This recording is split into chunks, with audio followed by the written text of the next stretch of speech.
on this session on reconciliation with a speaker who really needs no introduction, not to our local delegates or to the international delegates. My task today is to introduce the chairman of the session, the president of Lawasia himself, Mr. Prashant Kumar, who is a leading lawyer in India. I only want to say about Mr. Prashant Kumar that he played a key role during the time on behalf of Lawasia when he was president-elect. During the time that Sri Lanka or the Sri Lankan bar was going through turbulence and we were having all these impeachment issues, he functioned as an observer here and played a key role on behalf of Lawasia. So I turn over proceedings to Mr. Prashant Kumar. And I apologize on behalf of our esteemed speaker today because she's a hands-on person and she's so immersed in her job that I think she came very, very late from Jaffna after spending 2 days. So that's how, today she became a little late in coming here. But her presence and her gesture to deliver this lecture on reconciliation as the prime mover of the reconciliation theme in Sri Lankan discourse post the prolonged period of civil war, and this thing is very admirable. So it will be very worthwhile for each of us to hear from her. Just by way of a brief introduction to foreign delegates, because locals need no introduction. Madam Chandrika Bandayanaike Kumartunga was 5th President of Sri Lanka from 12th November 1994 to 19th November 2005. Mr. Chairman, office bearers of the Lawasia group, organizers of the conference, distinguished ladies and gentlemen, friends. I'm truly honored to be here today to attend at least this session of the Lawasia conference of 2016. And I wish to thank the organizers, especially the president and secretary of the organizing committee for giving me this opportunity and inviting me to exchange some views with you today. First, I must apologize for my late arrival, but I thought I shouldn't give you too much of a shock by arriving on time, given my reputation for never being on time. Sorry, I'm not proud of it. It may be because I take on too many responsibilities at the same time. I was in Jaffna and the north the last 2 days, arrived last night, and started writing the speech for today at about 9 o'clock last night, and then had to finish it this morning. But I know that is not an excuse. I have been asked to speak on a legal framework for national reconciliation, the way forward. Before I talk about all that, I must say that I have great pleasure to accept the invitation of the Lawasia hosts to address this distinguished gathering. The legal fraternity, both bench and bar, have a vital role to play and are playing in the life of this country and in all the other countries. I'm aware that Lawasia is committed to the rule of law, good governance, and the protection of human rights. I take this opportunity to salute the members. Since the adoption of democracy as a form of government all over the world many centuries ago, the law and its practitioners, the judges and the lawyers, have been called upon to play a most essential role as guardians of democracy and democratic institutions and the guarantors of their proper functioning. As a staunch and unwavering believer in democracy, I wish to present my deep appreciation to the legal communities of Asia.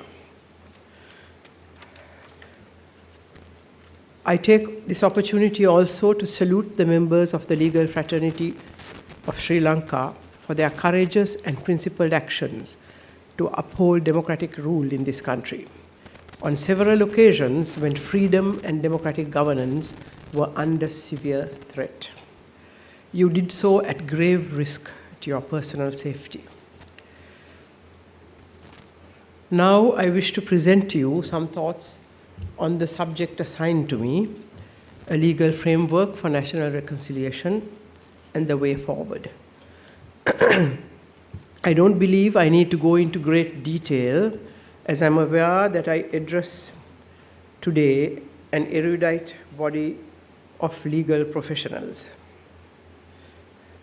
The word reconcile comes from the mid-14th century French word réconcilier, derived from the Latin word meaning to bring together again, to regain, win over again, to make friendly or to restore friendly relations. In our context, what is reconciliation?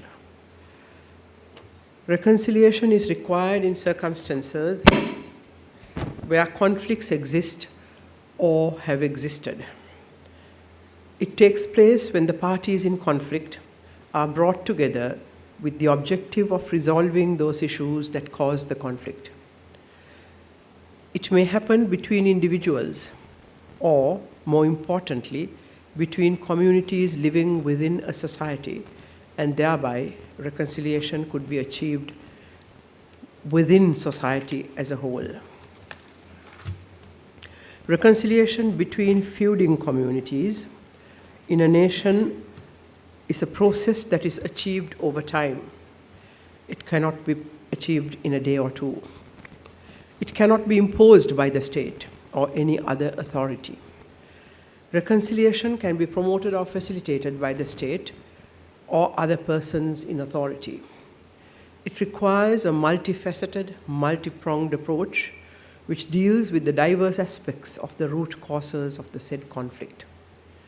Reconciliation must be preceded primarily by programs and actions to build confidence between the conflicting parties, as well as willingness to understand and forgive, at least to some extent, on the part of the victims.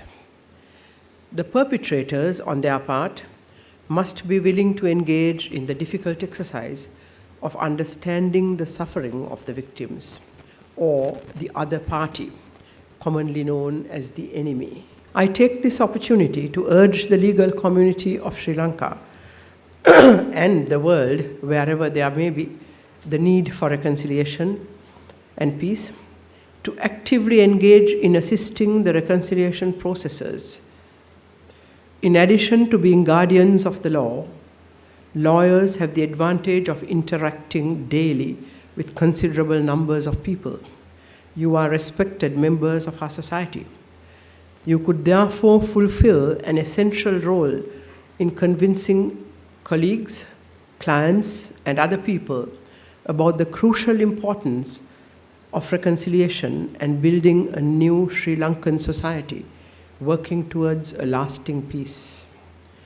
You could do this individually or as groups or within your associations, the Bar Association and so on, and also by participating in the programs implemented by ONUR and other institutions of government for reconciliation.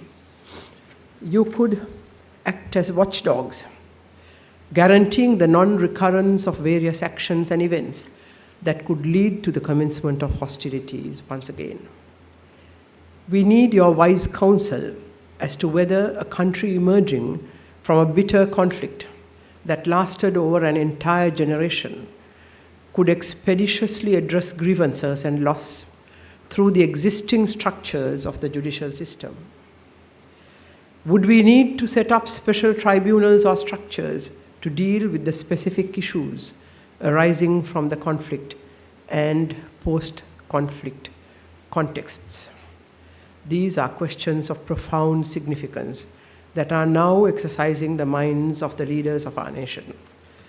Your advice, counsel, and active participation would be most welcome in these exercises. Finally, I would like to thank you for your kind attention to my presentation of some ideas regarding reconciliation as a whole and the process of peace and reconciliation in the specific context of Sri Lanka. I wish you a very successful continuation of the Lawasia conference, and I hope you would all have a very pleasant stay in our country. Thank you. Thank you, Madam. This kind of presentation could only come from a unique scholar-statesman that you are. Because apart from being long time in the public life in Sri Lanka, whenever you have receded only to undertake academic pursuits in development economics and other endeavors. And I think that is what brings such an enormous value to this endeavor. I can assure you, Madam, also that Lawasia and the individual bar associations which are member of Lawasia will wholeheartedly extend any support this endeavor requires, this endeavor which is so vital to the Sri Lankan society. And also, as you very rightly said, that the design of this endeavor has to be in line and in sync with the ethos, social practices of this country, this region. And again, we will be very, very happy and privileged to share those experiences.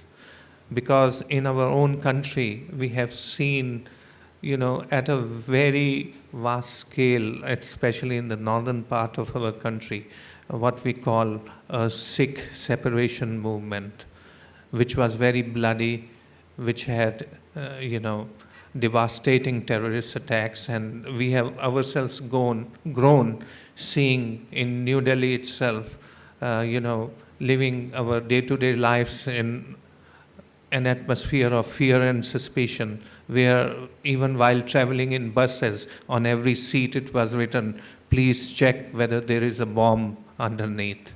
And also, whenever we will find what you call so-called other within single quote, there will be a suspicion, whether that man will alight from the bus and leave a bag.